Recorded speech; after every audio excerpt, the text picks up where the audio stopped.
Make some noise for your favorites, the Rooster Teeth crew!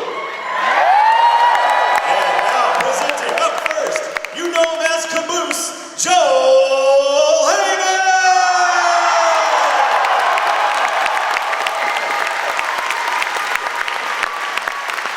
And you know him as the lovable gruff, Griff, Jeffrey Ramsey!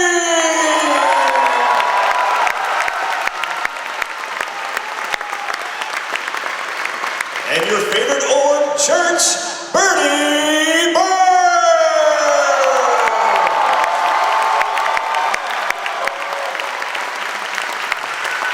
Our animator extraordinaire, Monty O!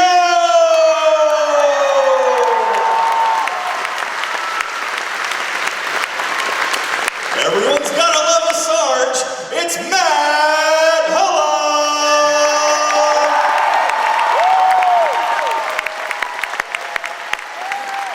And last, but certainly not least, you know him as the sexy man you just saw. It is Gustavo Sorolla! Make some noise, Max, you love it.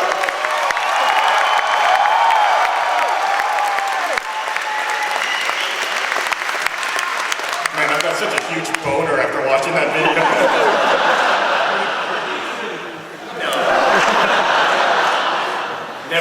Never admit that, sir. Okay, so we have a bunch of stuff to show. In fact, we actually made too much stuff to show for our time slot today, so we actually had to cut. No, I'm not gonna start with the disappointment. I'll tell you what we cut later. But we thought we'd just jump straight into a Q&A if anyone has any questions. Do that for a little bit, and then show the final 2 episodes of Season 8 of Red vs. Blue Revolution.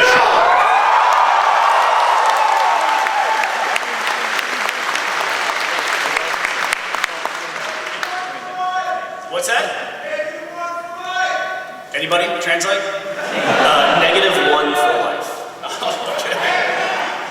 So, besides the guy yelling in the background, anybody want to jump up to the mics? Anybody have any questions? Do we have mics for Q&A?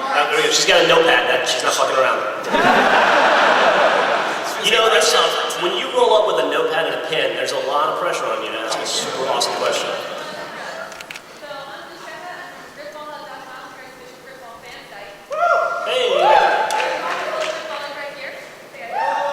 Griff Ballers down front.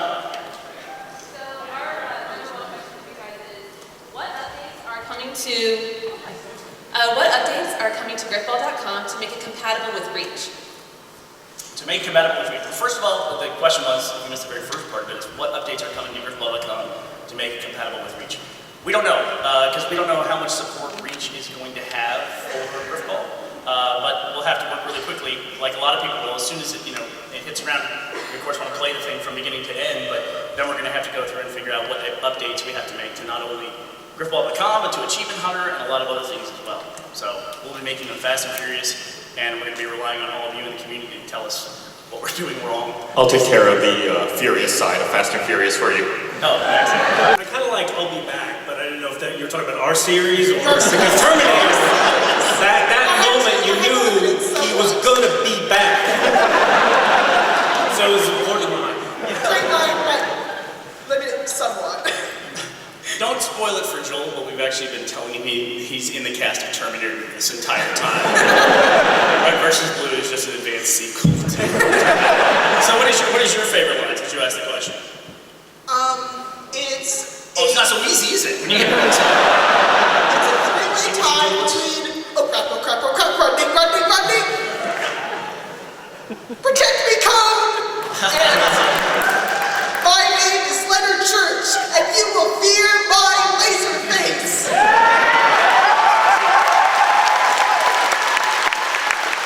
I just realized something. The answer I gave should have been a quote that we have on a shirt that we're selling at the exhibit hall. So that's my favorite one. You shall fear my laser face. Buy it now, it was $571. You know, this would probably be an appropriate time to bring this up after your wonderful performance by that. We are partnering with the Alamo Draft House. If you listen to the drum tag, the Alamo Draft House is a theater in Austin's greatest theater in the known universe, where you can drink beer and watch old movies. And they're doing a 48-hour festival, Machinima Film Festival, where you can enter from anywhere in the country, and it'll be screened at the film festival in Austin. The winners will.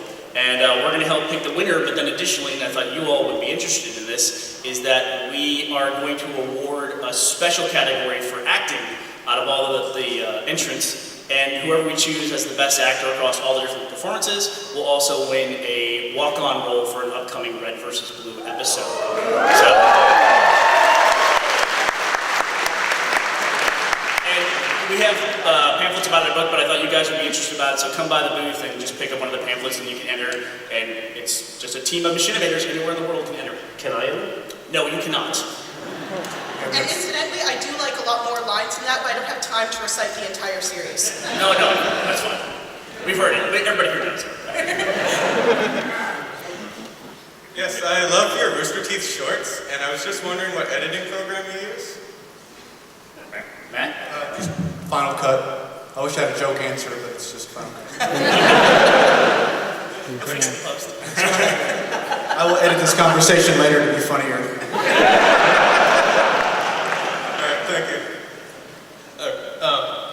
I was just curious if there was any jokes for this latest season that were like the Froman gag, like you really wanted to do it but you just couldn't. A little bit of echo there. I heard the word books. You said no, were there any The Froman gag from season 3. You know, the Cam Froman, he went that little guy there. Anything like that? There wasn't anything that we didn't do, and I'll say, but the dock in the wall was a big debate for a long time that we almost didn't do. Yeah. We got very close to not doing it because it seemed like it was going to be way too hard. Right. Why would you use one of those? Oh, right. Yeah, he was going to dock in the wall was going to be a bigger part of the season. Like they were going to, in battles, we're going to hide behind him and things for cover. While he's the wall getting shot, essentially. But there was a running gag of having Doc stuck in carbonite, essentially, that made Monty's life much, much harder. No, we did cut though. We cut probably my favorite Caboose line of all time in the Tex fight scene in episode 10. Caboose is up in that booth and he's controlling the stuff dropping from the ceiling. But we kept cutting back to him talking to Sheila and it just slowed down the entire scene. And he had a line in there where he was just tapping buttons randomly. And he had a line, Joel, do you remember the line? It's funny that you bring this up because it's like that line is inspired by Jeff. Jeff should deliver this line. This is something Jeff's been doing in the office for years, right? That's a fantastic deflection. Unfortunately, I have no idea what either of you are talking about. I am making a better life through computing. Yes. That's why It's beep bop boop boop. I am building a better future through computing. And so I was regret that line didn't make it. I say this on the DVD somewhere. Oh, yeah. So that didn't make it. Hi guys, I've been a fan for a long time, and I was at PAX East and saw the guy that brought you Heineken, and I'm sorry I didn't. I was planning to, but never got to the convenience store, so I'm sorry. Everyone has excuses. I'll just go now. A lot of my favorite characters were Church and Griff and Tucker. A lot of the Blues and Griff, obviously. Why are you saying this in the past tense, sir? Well, Church is still my top favorite character, but Here it comes. you guys introduced Washington, and Washington's character is really one of the best characters you guys introduced in a long time. And I was just wondering what the thought process was on making him a giant dick. Well, the actor that plays him is kind of a dick. A bigger dick. He's actually one of the only funny ones in the group. I mean, he's an improv actor, is what he does for a living, and he can't come to PAX because he's got an improv festival. Did you just insult everybody? Pretty much, yeah. But I mean, classically trained as being funny. But we had to have a character who started off as the hero and then had to make a conversion to a villain, and so that's why he had to be believable. And especially when we have a serial thing where things change so fast in Red vs. Blue, we had to have a moment, especially like the end of Recreation where he shoots Donut, where you believe it's not just a fake out or something like that, that he's just not playing a part, that he really is a bad guy. Or if he's faking out, he's super committed to it. So that's why we had to make him a complete total make. Oh, thanks. To spend 19 episodes with the Reds, wouldn't you be kind of an asshole at the end? Yes. Oh Okay, we should probably do how many more questions before we show? That's our little timer right there showing us how much No time shit, we got. Jesus. We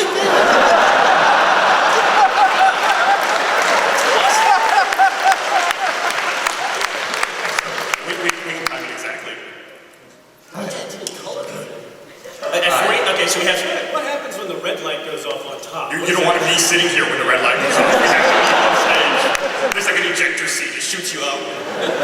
When the timer gets down to a minute, George Clooney comes busting through those doors. Okay, we got time for 2 more minutes of questions, whatever the hell that means. All right, I really like the Drunk Tank podcast, but I really enjoy the episodes where it's actually a drunk tank, where everyone's drunk. What are you trying to say, sir? I don't know, it adds a little special something to the podcast. The tank requires a lot of fuel. Speaking of which, time to get tanked. They entertained me while I was on a flight from Boston here, so... We'll do our best. It's just hard to get fueled up that early in the morning. It's really difficult. We recorded at like 9 a.m. on a Wednesday, so sometimes we're still drunk, but yes. So this is less of a question and more of a statement. I want to give you advance warning that if you kill Meta or Wash, I am going to want my dolls back. No spoilers, please. And hi, Brandon, because there's no love for Brandon.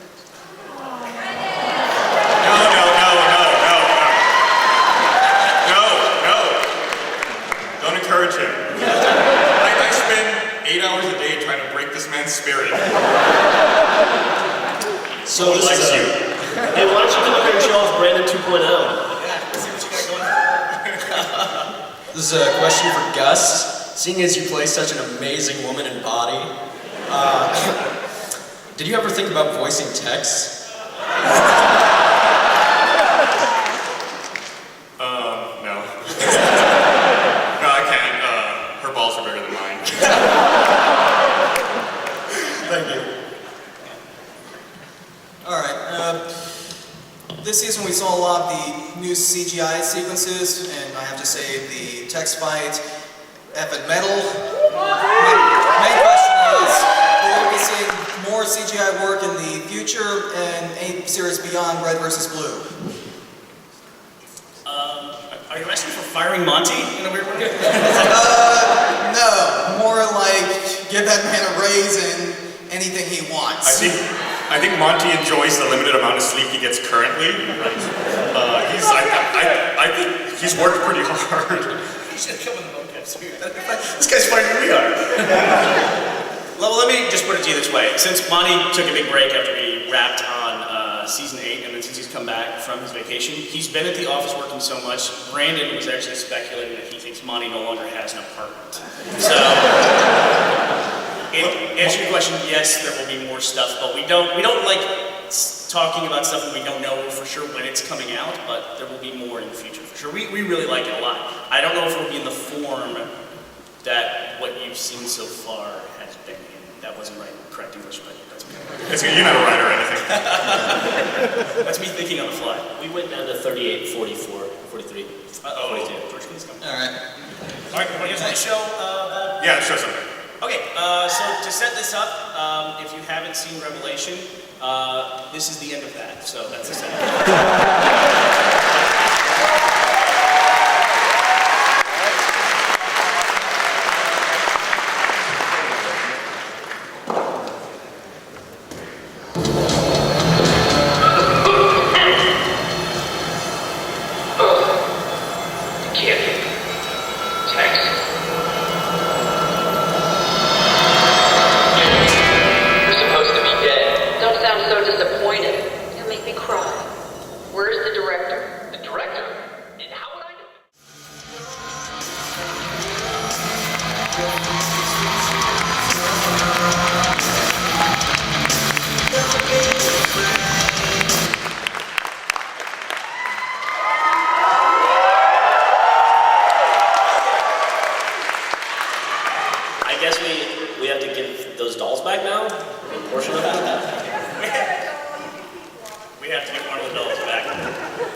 first people in the world to see this. The episode 19 will go on the internet on Monday, and that takes you all the way through the part where the Meta rises out of the snow with the memory unit on his back. And then 20 will air the Monday after that. And then the DVD goes officially on sale September 14th, which is the day after that. And also there's some other release happening September 14th. You may have heard about it. But you can also pick up the DVD immediately after the panel at our booth. Yes. Everyone clap. I'm remembering all of you, and I expect to see everyone in here. Booth 571. 571, you say? Booth 571, I say. 571 it is. 571. Wait, that's right next to booth 570. We're right across from the Microsoft Connect booth, so just look for people doing this. And that's us, and then Connect's next door. Okay, well, why don't we just go right back into Q&A now that we watched the end of RVB. We have, it looks like, about 15 minutes left for Q&A, and while people are queuing up for the Q&A, I just want to talk a little bit about the theory. Obviously, Monty contributed a ton of work for the last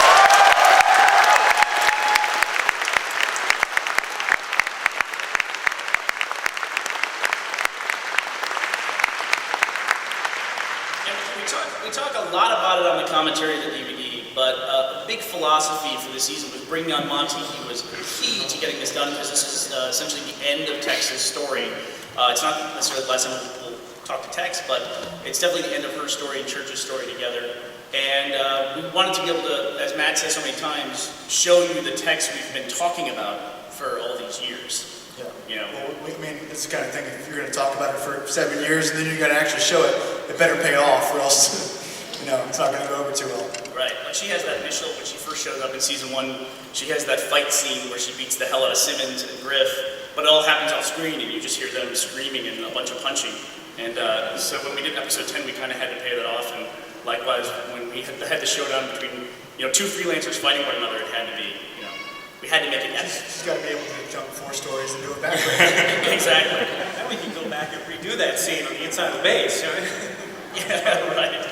And now and then the philosophy with the Red vs. Blue guys was we had to be careful of when we started doing the animation. Monty can obviously do just insane stuff. We couldn't make our guys superheroes because they're just losers. And so what we did was our approach was that the one thing that these guys have as an advantage over everyone else is that they know each other so well. They hate each other, but they know each other so well. It's the only thing they could use to be victorious in the end. And so that sounds very familiar to me. it does in a lot of ways. So it was almost like you see at the end there. We had a lot of moments in Revelation that recalled other moments. We had a shot that was just like the first shot of Reconstruction there at the end to kind of bookend the whole trilogy. But the whole purpose of it was we wanted to almost have these guys win by making RVD quotes. That's how they were going to battle one another. So at the end, they have their shotgun lines and things like that. So hope you enjoyed it. Sounds like you did. Thank you very much. And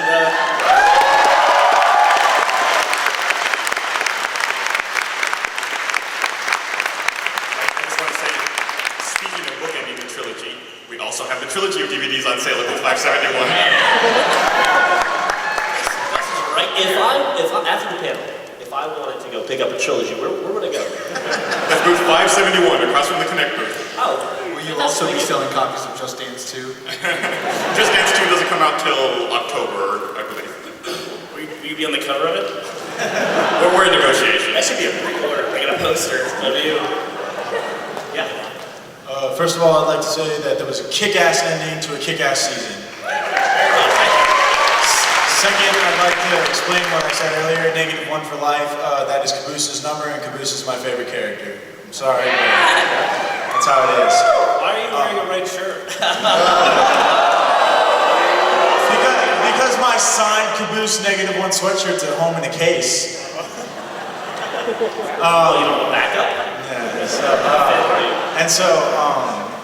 I know this is on a shirt, but I'm wondering, and always have been, why it's not on the bumper sticker. The line is, why are there 6 pedals if there's only 4 directions?